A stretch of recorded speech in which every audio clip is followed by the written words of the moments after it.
Olá pessoal, eu sou Ricardo Viana, esse é o nosso curso de linguagem de programação e essa é a nossa terceira aula. Nesta aula vamos estudar os principais conceitos referentes ao controle de fluxo, vendo basicamente os três tipos diferentes de controle de fluxo, no nível das expressões, no nível das instruções e no nível dos subprogramas. No nível das expressões vamos ver as regras de precedência e associatividade de operadores, no nível das instruções os comandos de seleção e repetição, e no nível dos subprogramas, a pilha do sistema. O controle de execução em nível de expressões basicamente se dá através da avaliação da ordem de execução de operações de uma instrução somente. Isso principalmente na avaliação de operações aritméticas. Nessas operações, sempre para executar é feita a ordem de avaliação da precedência dos operadores e da associatividade, que geralmente são iguais aos da matemática. Isso para que o resultado produzido por expressões matemáticas em programação seja igual às operações matemáticas da vida real. Então, para avaliar operações aritméticas, a gente tem que levar em conta operadores, operandos, parênteses e chamadas de função, se houver. Os operadores necessitam de operandos para serem avaliados. Cada operando deve ser avaliado a sua aridade, ou seja, quantos operandos são necessários para cada operador. Pode ser unário, pode ser binário, pode ser ternária, ou seja, pode precisar de apenas um operando, de dois operandos ou de três ou mais operandos. E os operadores binários geralmente são infixos, ou seja, eles são colocados no meio entre os dois operandos, para que justamente seja feito igual na matemática da vida real. Mas também podem ser prefixos, quando o operador vem primeiro e depois os dois operandos, ou pós-fixo, quando vem primeiro os dois operandos e depois o operador. Por exemplo, a gente tem a expressão 8 vezes 5 mais 4 menos 10 dividido por 20, expresso nas três notações. A notação infixa é essa padrão que a gente usa na matemática costumeiramente. A notação prefixa vem primeiro o operador e depois os operandos. Por isso, primeiro a gente tem ali o dividido, depois o vezes, o 8, o menos, o mais, 5, 4, 10 e 20. Isso por quê? Para que as operações sejam executadas na mesma ordem que na expressão tradicional. Então, por exemplo, primeiro vai ser feita a soma do 5 com 4, depois o resultado disso vai ser subtraído do 10, depois o resultado vai ser multiplicado com 8 e por fim o resultado vai ser dividido por 20. Na notação pós-fixa a ideia é a mesma, só que agora os operadores vêm depois. Primeiro vêm os operandos e por último os operadores. E aí a ordem aí que aparece, 8, 5, 4 mais 10 menos vezes 20 dividido, é para exatamente seguir também a mesma ordem da expressão tradicional. Então vejamos, a precedência de operador ela vai ser importante na medida em que os resultados produzidos por uma mesma expressão vão ser diferentes de acordo com a precedência. Por exemplo, se A igual a 3, B igual a 4 e C igual a 5, a expressão A mais B vezes C vai dar, se a soma for feita primeiro, vai ficar 3 mais 4 igual a 7, vezes 5, 35. E se a multiplicação for feita primeira, 4 vezes 5 igual a 20, mais 3, 23. Então, dependendo da precedência de qual operador faço primeiro, o resultado vai dar diferente. Se em programação eu avaliar da esquerda para a direita primeiro, vai ser feita primeiro a soma. Então, o resultado vai dar 35.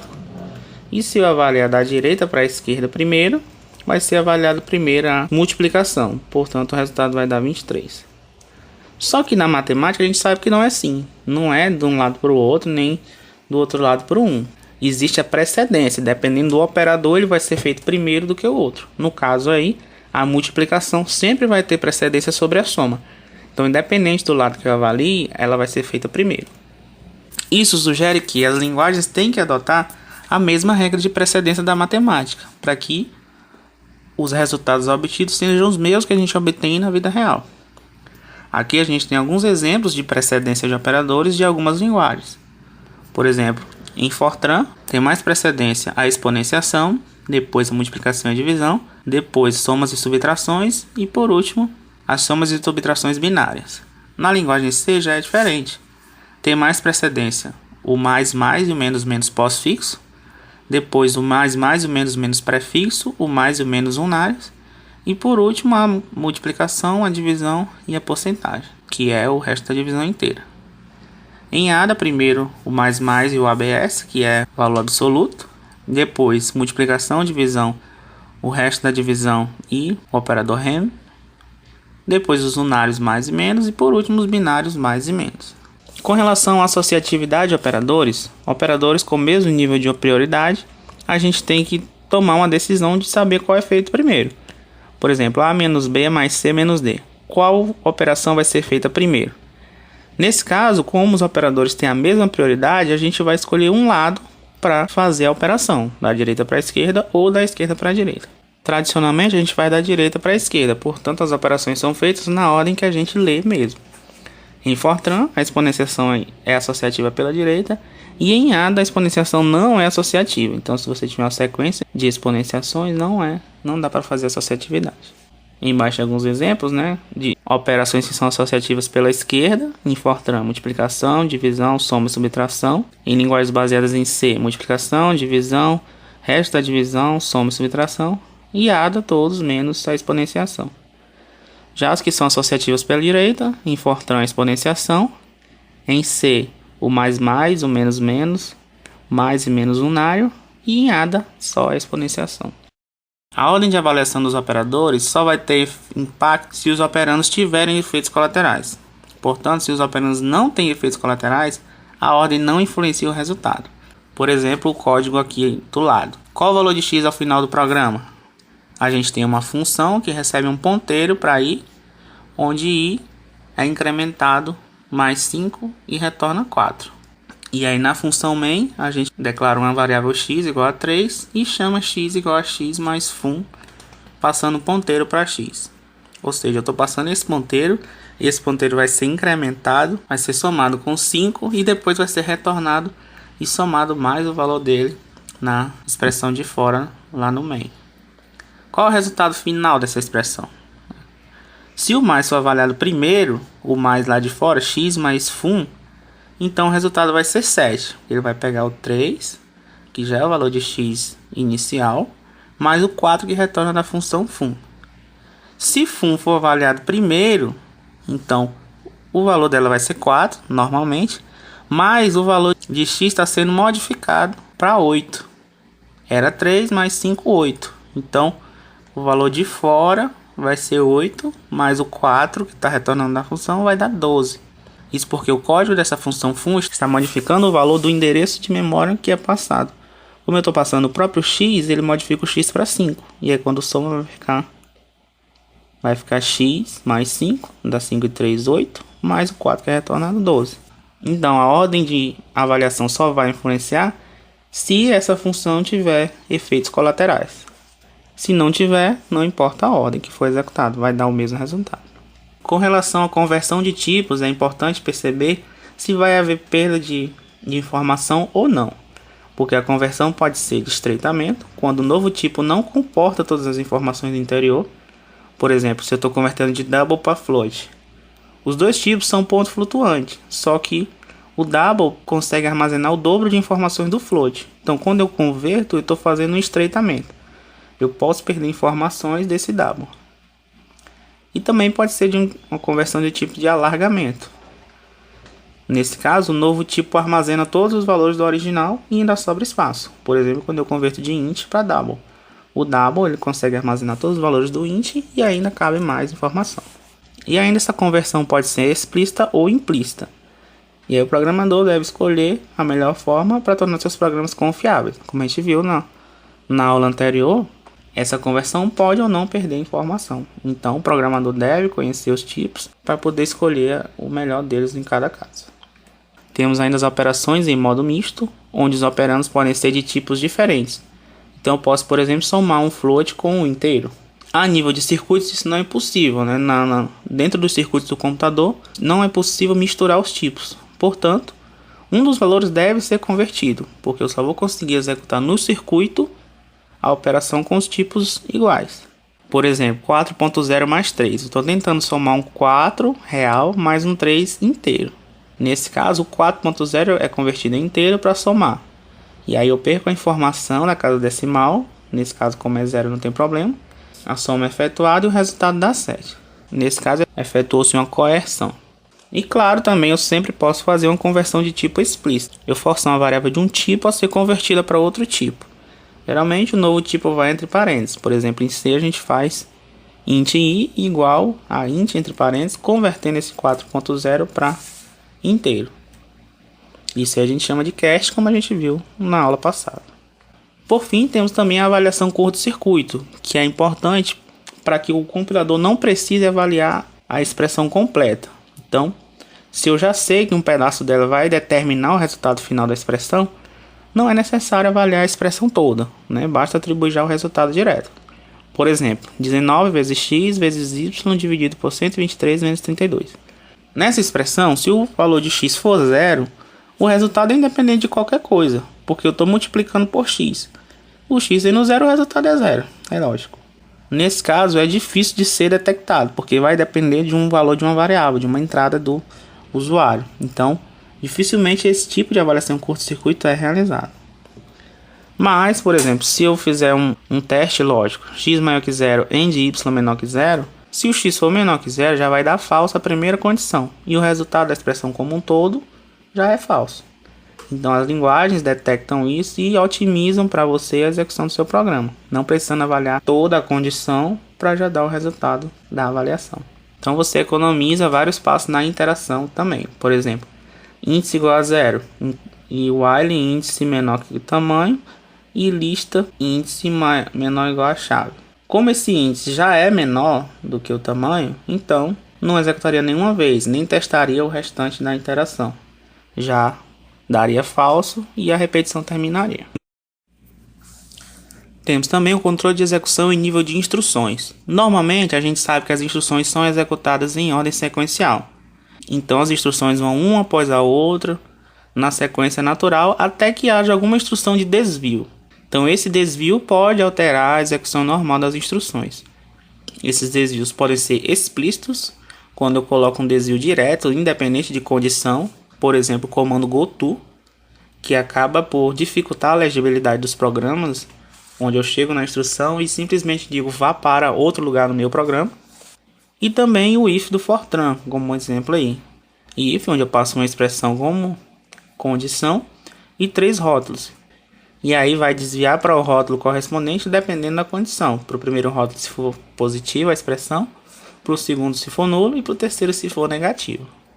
Da mesma forma eu desvio explícito. A condição só é avaliada para eu saber para qual rótulo eu vou desviar, mas continua sendo desvio explícito que nem o goto.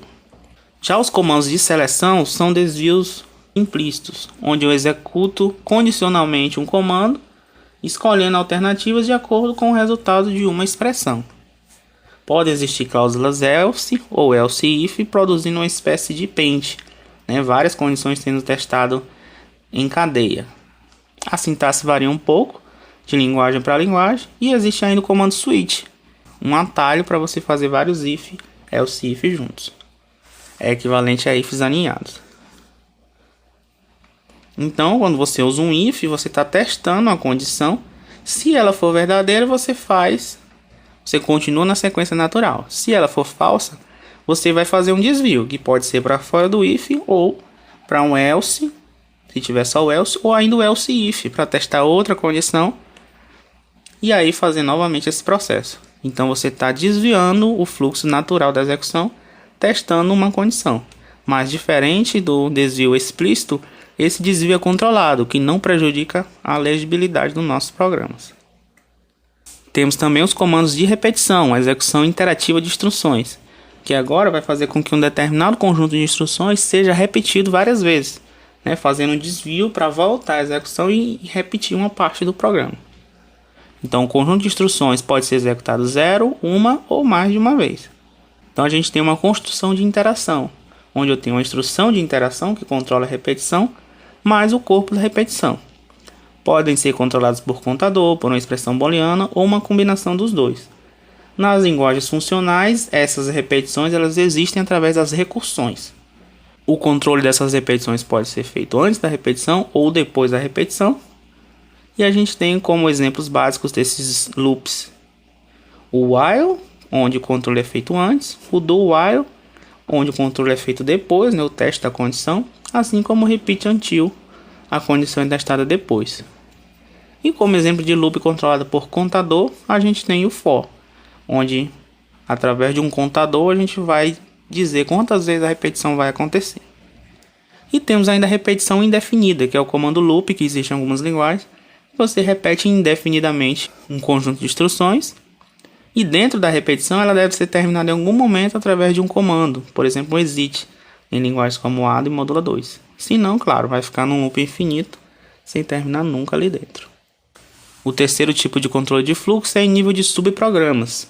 Um subprograma nada mais é do que um conjunto de instruções tratados como uma unidade, podendo ser chamado em qualquer lugar do programa. Geralmente a gente tem dois tipos, funções ou procedimentos, dependendo da linguagem. As funções são abstrações de funções matemáticas, então elas devem retornar um valor.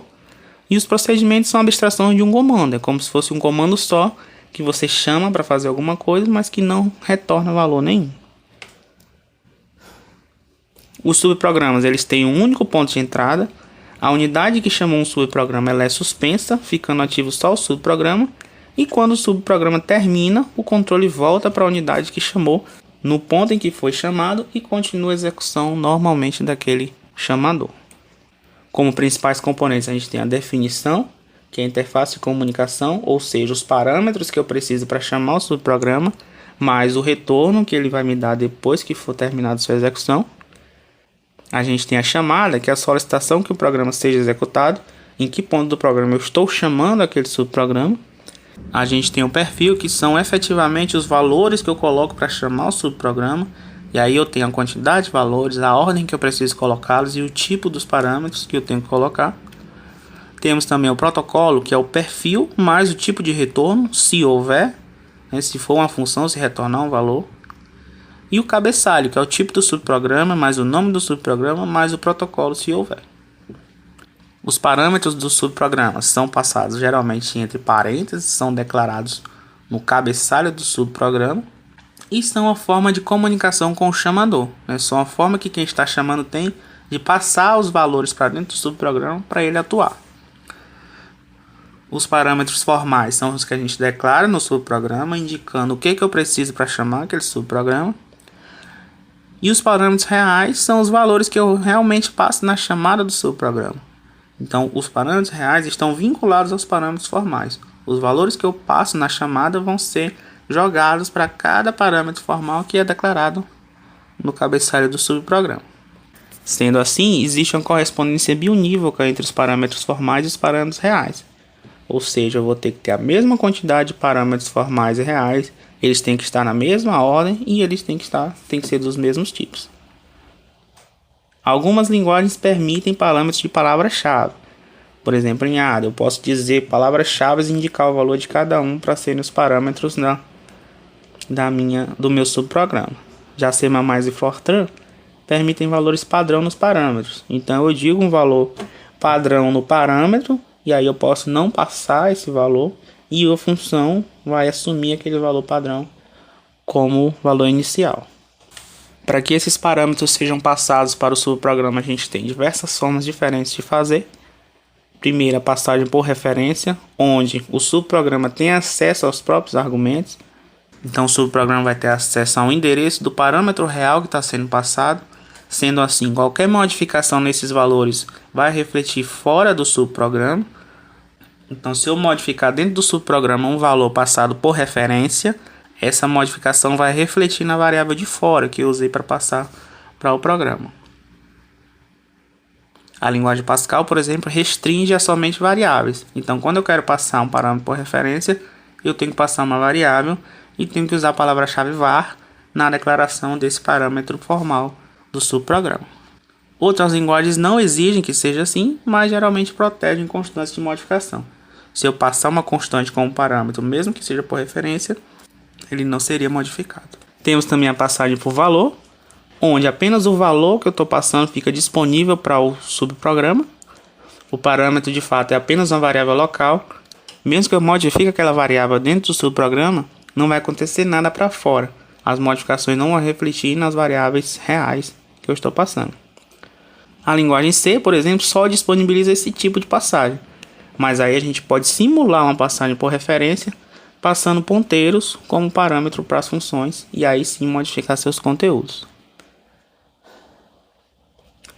Temos também a passagem por resultado, que é parecida com a passagem por valor, onde o parâmetro é uma variável local, mas ao finalizar o subprograma, o resultado é passado ao argumento. Então, um dos argumentos vai receber o resultado da execução do subprograma. Em algumas linguagens, o próprio nome da função, o próprio nome da unidade chamadora é usado como esse parâmetro. Em outras, usa-se palavra-chave como result ou return para retornar o valor do subprograma. Temos também a passagem por valor resultado, onde a gente combina os dois anteriores, né, a passagem por valor e a passagem por resultado. Cada parâmetro é entendido como uma variável local, inicializado com o valor, e o valor final é passado ao argumento no término da execução. Então eu vou ter as duas coisas ao mesmo tempo. Temos também a passagem por nome, onde é passado como parâmetro o argumento que tem aquele nome em cada instante da execução, não o argumento que tinha aquele nome por ocasião da chamada. O parâmetro então vai refletir as alterações de valor do argumento e as alterações do próprio argumento. Por exemplo, o código ao lado coloca o valor 0 em todas as posições do array V. Então a gente tem aí um procedimento 0 que recebe um J inteiro e faz uma repetição de 1 a 100, atribuindo o J para 0. E aí quando a gente chama 0 lá embaixo, passando V de I com o parâmetro, o que acontece é que, mesmo eu passando somente uma posição, como eu estou usando o I como parâmetro, lá dentro da função ele também usa I. E o que ele vai alterar é esse I. Sendo assim, ele vai alternar entre todas as posições do vetor, variando o I de 1 até 100 e colocar 0 em todas as suas posições. Então, mesmo eu passando somente um elemento do vetor, como o I é um parâmetro que eu passei nessa chamada, então ele vai usar esse I para iterar lá no for que tem lá dentro e jogar 0 em todos os valores desse meu array. Como exemplo, a gente tem aqui um procedimento incre2 passando x e y. Dentro do procedimento a gente tem x igual a x mais 1 e y igual a y mais 1, somente isso. A gente declara um z igual a 0 e chama essa função passando z e z. Qual vai ser o valor de z depois dessa chamada? Se for por passagem por referência, o z é passado tanto para x quanto para y. Na primeira linha, x igual a x mais 1, o z vai passar a ser 1. E na segunda linha, y igual a y mais 1, é o z de novo, o z é 1, vai passar a ser 2. Então, o resultado final vai ser z como 2. Se for passagem por valor, não importa o que passar, não vai modificar o valor de z, então o valor de z vai ser 0 depois da chamada. E se for passagem por valor resultado, o resultado da expressão, apesar de não ter retorno aí, geralmente vai ser o último comando da função, geralmente é assim, né? Apesar de não ter o comando retorno aí. Então seria só somar mais 1, o z de 0 passaria a ser 1. Então vejam, dependendo do tipo de passagem de parâmetro, o resultado vai ser diferente nesse caso. Com relação aos subprogramas, nós temos ainda a sobrecarga de subprogramas, onde a gente tem a definição do mesmo nome de subprograma em várias implementações diferentes. Por exemplo, a multiplicação. A multiplicação, eu posso multiplicar dois inteiros e posso multiplicar dois números reais, sendo que uma é muito diferente da outra. Só que a gente está usando o mesmo símbolo para fazer as duas coisas. Então isso é uma sobrecarga do operador multiplicação. C++ já aviada inclui subprogramas sobrecarregados pré-definidos. Então eu posso escrever múltiplas versões de subprogramas com o mesmo nome. Eu mesmo posso implementar vários subprogramas modificando internamente, mas usando o mesmo nome. Podemos ter ainda subprogramas genéricos, né, que podem ser utilizados em mais de um tipo de dados. Seriam também chamados subprogramas polimórficos.